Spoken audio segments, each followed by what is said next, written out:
We are speaking to you from the grounds of the Oregon State Capitol at Salem, where this afternoon we hope to bring you a word picture of the ceremonies attending the laying of the cornerstone for a beautiful new state capitol. Thousands of people have gathered at this site for this gala occasion, and a holiday has been declared in the city. A special train has brought a host of visitors from Portland, and the highways have been crowded because a caravan of special cars carrying hundreds of others has made the trip from nearby cities to pay homage to this pioneer settlement. Almost every notable is present in this beautiful state park. Ceremonies will start in just a moment, but before they do, I would like to turn the microphone over to Phil Irwin, who will tell you something more about this unusual setting. Friends, the frame of the new Capitol building is built, and the concrete is poured, and work is progressing on the tower. This picturesque park, which will serve as a background to the great building now under construction, includes trees from all over the world, over 200 different kinds. Flowers and shrubs are everywhere. But we understand that after the building is completed, the grounds will be landscaped in keeping with the architecture of the building. At the present time, negotiations are in progress to purchase 4 more square blocks adjoining this property, and if improvements are made according to plans, it is easy to believe that this will be one of the most beautiful Capitol grounds in the world. The cornerstone laying ceremonies will be in charge of the Oregon Grand Lodge of Masons. Honorable R. Frank Peters, Grand Master, will be introduced later in this program. We've been told that the State Board of Control has suggested what articles shall be placed in the cornerstones. Now, friends, we hear the voice of Right Reverend Benjamin D. Dagwell, Episcopal Bishop of the Diocese of Oregon. O Lord, our Governor, whose glory is in all the world, we commend the state of Oregon to thy merciful care, that being guided by thy providence, we may dwell secure in thy peace. Grant to the governor of this state, and to all in authority, wisdom and strength to know and to do thy will. Fill them with the love of truth and righteousness, and make them ever mindful of their calling to serve this people in thy fear. We beseech thee so to guide and bless the legislature of this state, that it may ordain for our governance only such things as please thee, to the glory of thy name and the welfare of this people. We humbly beseech thee to bless the courts of justice and the magistrates in all this state, and give unto them the spirit of wisdom and understanding, that they may discern the truth and impartially administer the law in the fear of thee alone. Shield from bodily accident and harm the workmen engaged on this Capitol building. Bless our land with honorable industry, sound learning, and pure manners. Save us from violence, discord, and confusion, from pride and arrogancy, and from every evil way. Grant that this building may symbolize our ideal of integrity of government. All this we ask through Jesus Christ our Lord. Amen. This is Oregon's Day, and so it is only fitting and proper that the Oregon National Guard Band be present. They play now a composition written by an Oregonian, the director of the band, Mr. Leon Hanslick, the number entitled 186th Infantry March, Oregon National Guard.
It is our pleasure to introduce one of Oregon's distinguished jurists, Honorable George Rossman, Associate Justice of the Supreme Court of the State of Oregon, who will serve as Master of Ceremonies. Judge Rossman.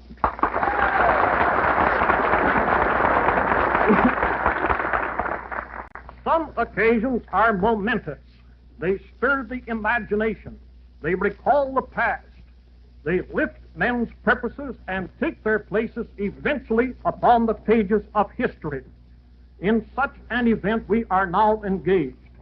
It is the laying of a cornerstone of a building which shall typify the dignity of the state of Oregon. The erection of this building of steel and of marble upon the same site where once stood a building built of wood and of brick recalls the past. It reminds us of the Oregon described in the Lions, where rolls the Oregon and hears no sound save of his own dashings. We are reminded of Captain Robert Gray, of his little vessel, the Columbia, and of Lewis and Clark. Following these early times and explorers came the settlers, who made clearings in the wilderness, and now occurred an event, the like of which had happened in no other place in America. The settlers met, and upon their own volition, before either the United States or Great Britain had begun to exert sovereignty here, formed a government for themselves, so that they might have the benefits of organized society. Soon another event occurred. The settlers met again, and this time resolved that when the sovereignty of any nation should be extended here, it should be the government of the United States. Thus, over this state, no flag has ever flown except the American flag, and no government has ever exerted its authority save the government created by the settlers, succeeded by the government of the United States. Oregon became a part of the United States, not by conquest, not by purchase, not by discovery, but by choice and by settlement. These circumstances render it peculiarly fitting that our first speaker should be one whose devotion to America has been many times manifested. In the Army, which he graced as a Major General, in Congress, where he served for 2 terms as the representative of this state, and in civil life. It is a pleasure to present a governor of courage, of convictions, and possessed of a fine sense of responsibility. I present Governor Charles H. Martin.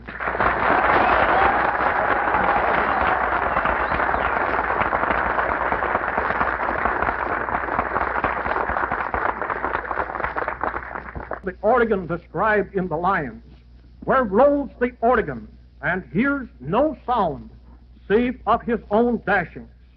We are reminded of Captain Robert Gray, of his little vessel, the Columbia, and of Lewis and Clark.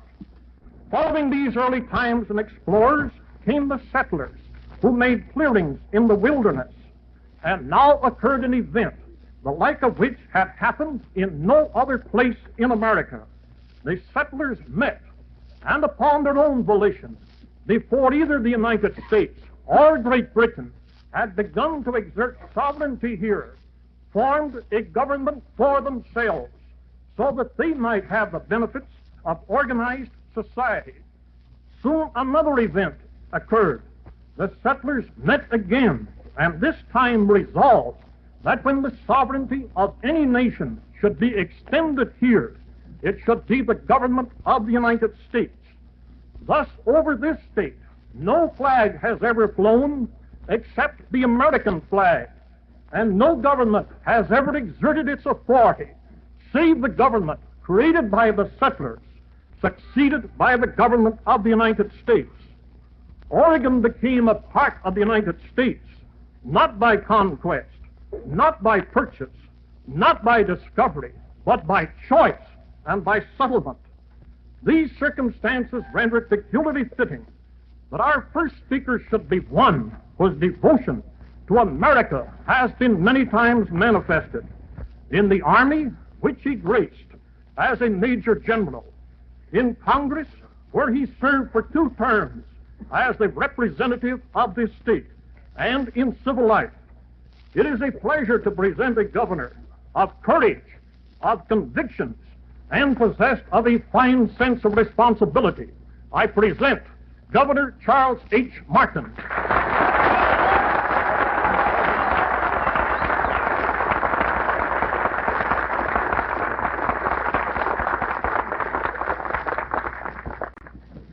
My fellow citizens of Oregon and distinguished visitors, we are gathered here at a ceremony which appropriately symbolizes the ability of Oregon not only to rise above adversity, but to transform heart-rending calamity to a stepping stone of progress. Sadness pervaded the hearts of our people in April 1935 when the beloved and historic Old State House, completed in 1876, was destroyed by fire. Its destruction was felt as a personal loss, and yet it was not a loss that discouraged or disheartened us, for we knew that Oregon could and would carry on. Destruction of the Old State House demonstrated anew that there is a continuity in history, for the former building itself replaced the State House that was destroyed by fire in 1855. Phoenix-like, the new Capitol rises from the ashes of the older buildings. This fine new structure typifies the spirit of the people of our great state, a spirit that flows directly from those hardy pioneers who forged an empire in the wilderness of the Oregon country and gave the great Pacific Northwest to the United States of America. A spirit ever marching on in the great parade of developing and perfecting a civilization in which we may all participate with pride. We do not present any claims that this capital is the world's largest or the world's most costly. We do contend, however, that it reflects the fundamental philosophy of our people. This philosophy is firmly predicated on the tenet that sound progress can be made only by proper utilization of the experience and wisdom of the past in projecting our future. In short, that we can march forward faster without violent and precipitous breaks with the past. Our people realize the value and function of tradition, but they do not make themselves its blind slaves. Now, this fine new building was designed by a group of architects selected in a nationwide competition. The firm Trowbridge and Livingston, Francis Keeley Associate, has worked with the Capital Reconstruction Commission to give the state a living memorial to its great past and a workhouse in which its future destinies may be developed. Associated with the senior architects, our own White House and Church, Oregonians by birth and culture. They, too, have contributed much to the interpretation of the Oregon spirit and its tradition into steel, into concrete, and into marble. I thank you.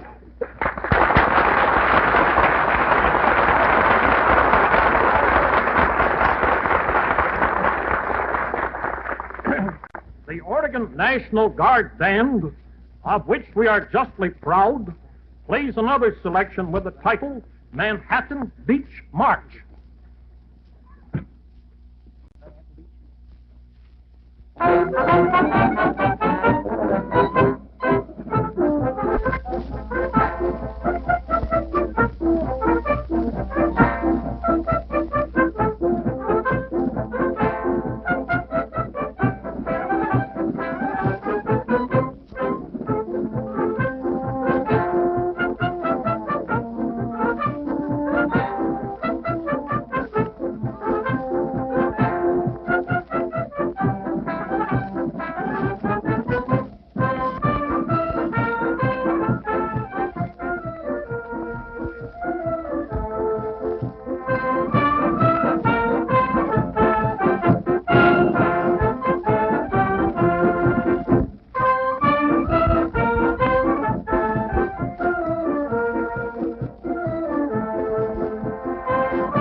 when the graduation exercises are pouring forth thousands of young people into the business world, many wonder what opportunity life affords in the midst of this depression with millions still unemployed. But our next speaker is living proof that even the profession of architecture, which has been hit the hardest of all by this depression, there is opportunity for the man who is willing to work.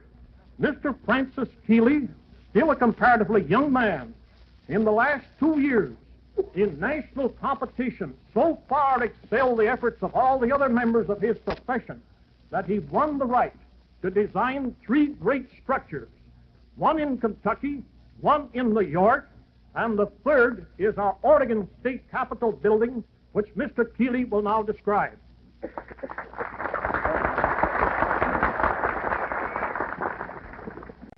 I crossed the continent by airplane this week to attend this memorable occasion. The land traversed gave one a bird's eye view of 4 state capitals, at Harrisburg, Pennsylvania, at Lincoln, Nebraska, at Salt Lake City, Utah, and at Boise, Idaho. Only one of these state capitals showed a break with tradition. Each one, save that of Nebraska, had taken as its prototype the national capital in Washington.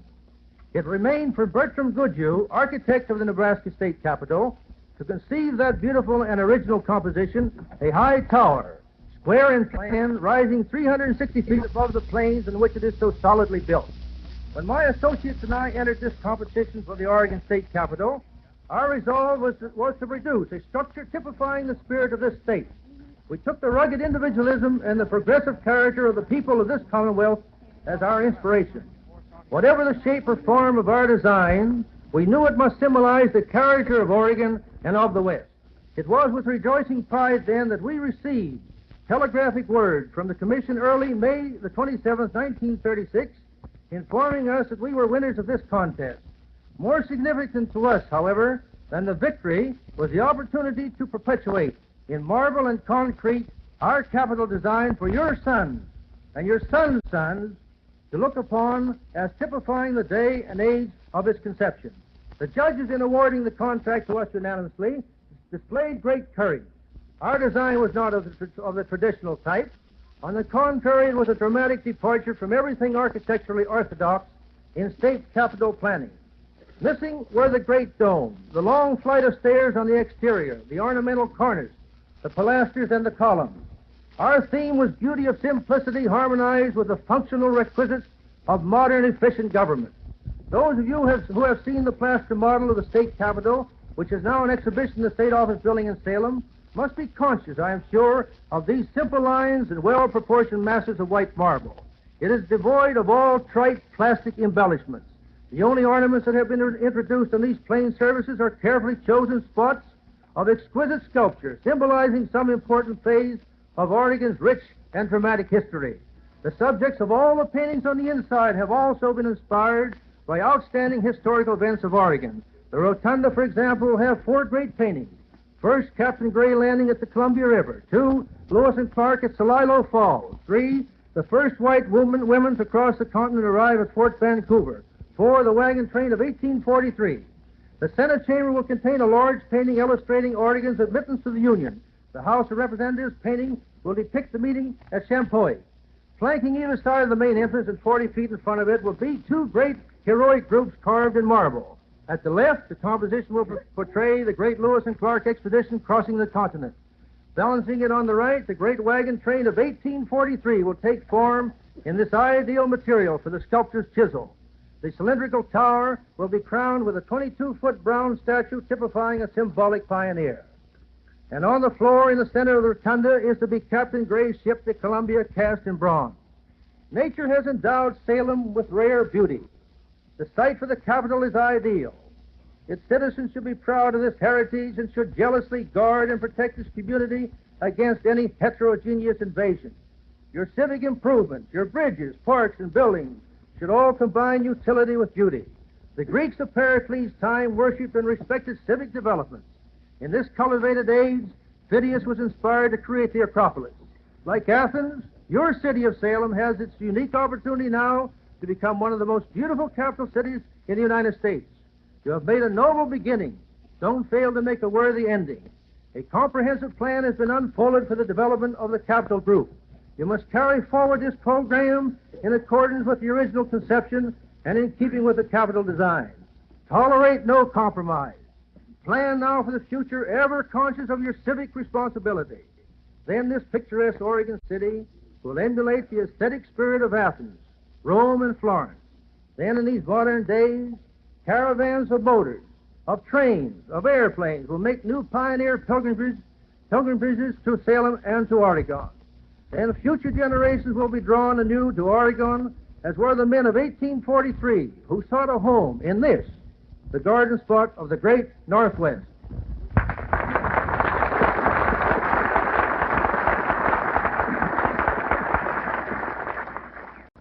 Always welcome at important gatherings in these parts is a well-known organization, the Willamette University Songmen.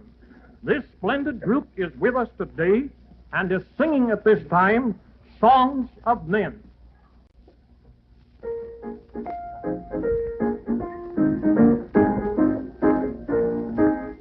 The sons of men are marching on with glad and gallant tread to bring the reign of liberty to living and to dead. For they who sleep shall rise again, and they who wake shall sleep, and they who fill this world with pain have sown, and they shall reap.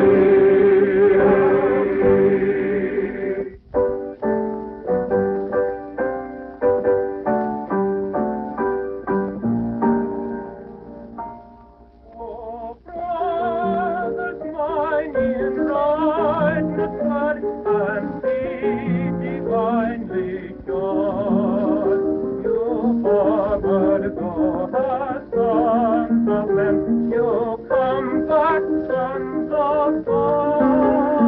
Oh, sons of men, with eager faith, you tread the path he trod. You rise as saviors of the race. You come back, sons of God.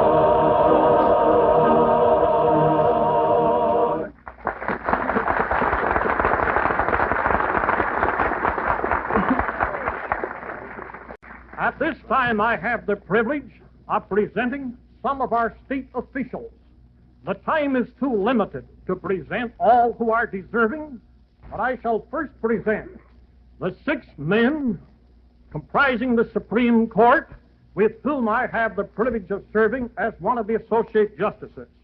Chief Justice Henry J. Beam, Justices J. O. Bailey, James U. Campbell, Percy R. Kelly, Harry H. Belt, and John L. Rand.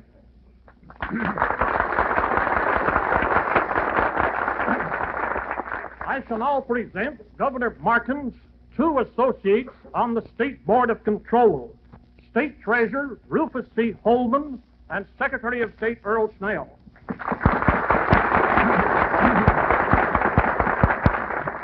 There are 9 men upon the platform who are very deserving of attention today, but I can introduce only one of them. The 9 compose the State Capitol Reconstruction Commission. You will be interested in knowing that these men are giving over much of their time to the state, are receiving no compensation whatever, and many of them are even refusing to accept the expense money to which they would be very justly entitled. I'm going to call off the names of each of them first, not asking them even to stand up, and then I will introduce their chairman. Dr. H. H. Ollinger, Salem. T. H. Banfield, W. H. Treese, J. H. Lake, all of Portland. Dr. Ernest C. Dalton, St. Helens, George R. Lewis, Hamilton, G. A. Marshall, Baker, and Judge Robert W. Sawyer of Bend. The chairman of this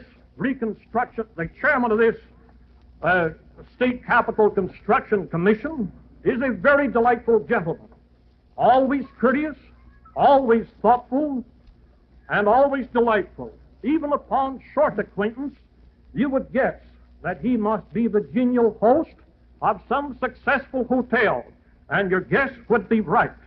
But his personality is even greater than his business. It typifies all of his civic activities. Upon the appointment of the commission, Mr. J.A. McLean's fellow members valued him so highly that they unanimously chose him chairman of the State Capitol Construction Commission. I now present Mr. J.A. McLean of Eugene.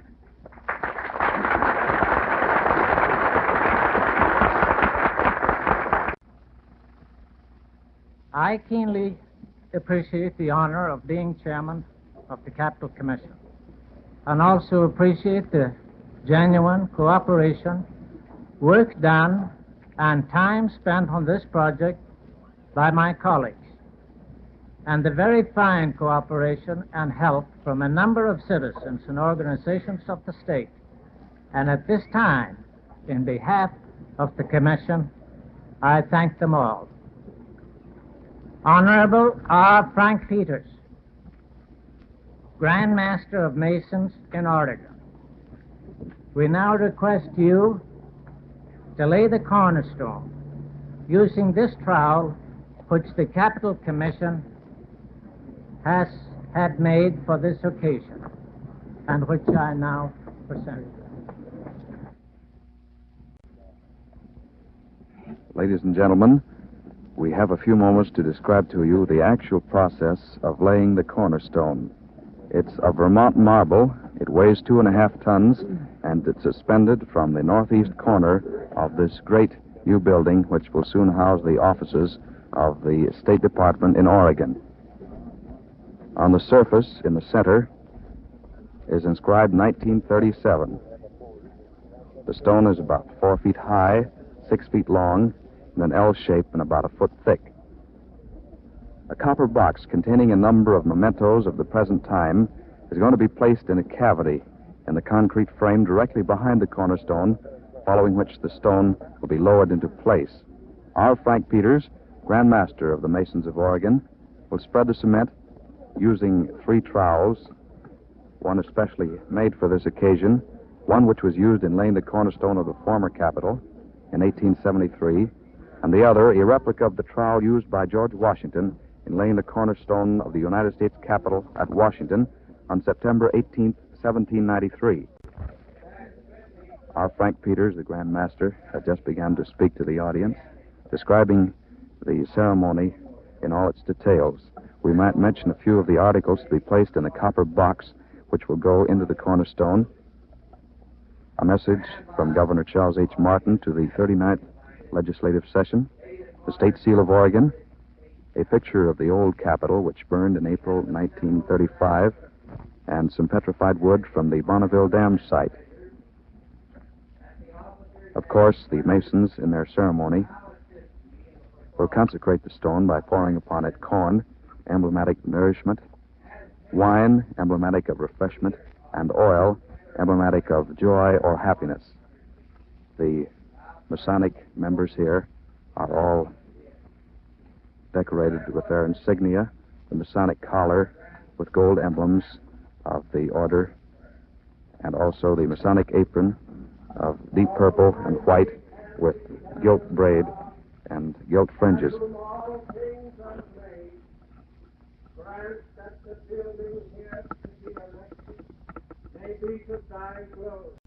Ladies and gentlemen, thus the cornerstone of the great state capital of Oregon is in position. Truly, this fine structure is something for which the people of Oregon may be justly proud. This program has come to you from the beautiful Capitol ground of the city of Salem, Oregon. Honorable George Rossman, Associate Justice of the Supreme Court of the State of Oregon, acted as Master of Ceremonies.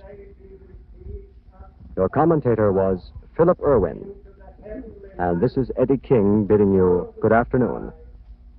This program came to you from the State Capitol grounds of Salem, Oregon.